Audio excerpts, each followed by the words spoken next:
Today we're going to be talking about 3 things that God's presence does in your life. And we're going to read from Psalm 114. When the Israelites escaped from Egypt, when the family of Jacob left that foreign land, the land of Judah became God's sanctuary, and Israel became his kingdom. The Red Sea saw them coming and hurried out of their way. The water of the Jordan River turned away. The mountains skipped like rams, and the hills like lambs. What's wrong, Red Sea? What made you hurry out of their way? What happened, Jordan River, that you turned away? Why, mountains, did you skip like rams?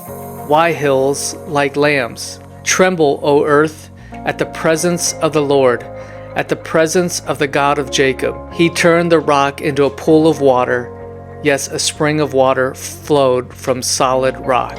We're talking about what 3 things that God's presence does in our lives. God led his people out of Egypt, out of the world, out of bondage, and they came up against the Red Sea. God parted the Red Sea, and the Israelites were able to cross the Red Sea on dry ground.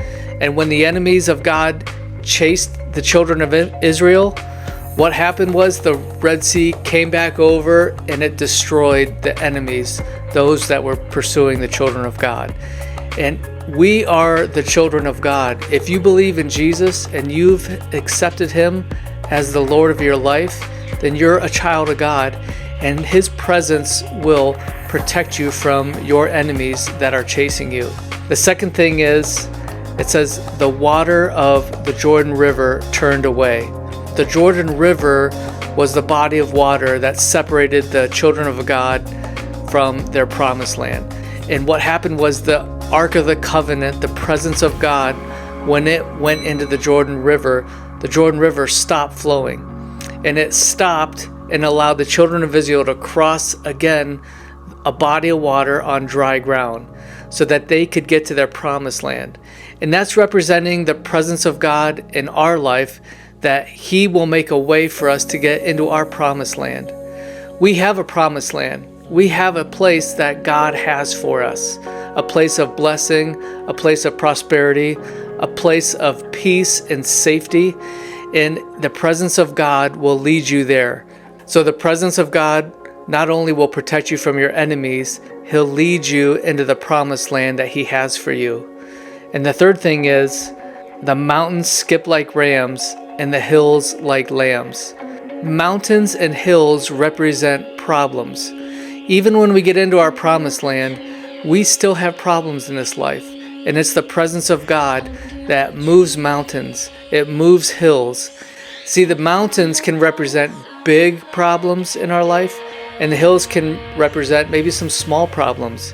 The thing is, the presence of God is interested in all of our problems. He wants us to cast our cares onto him. Whether it's big or small, he's interested. And the presence of God is what takes care of our big problems and our little problems. We don't have to do it in our own strength. We just put our focus and attention on him, and his presence will make a way.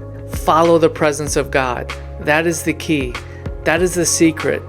As a child of God, you can seek and rely on the presence of God to deliver you from your enemies, to get you into your promised land, and to help you when problems arise in your life.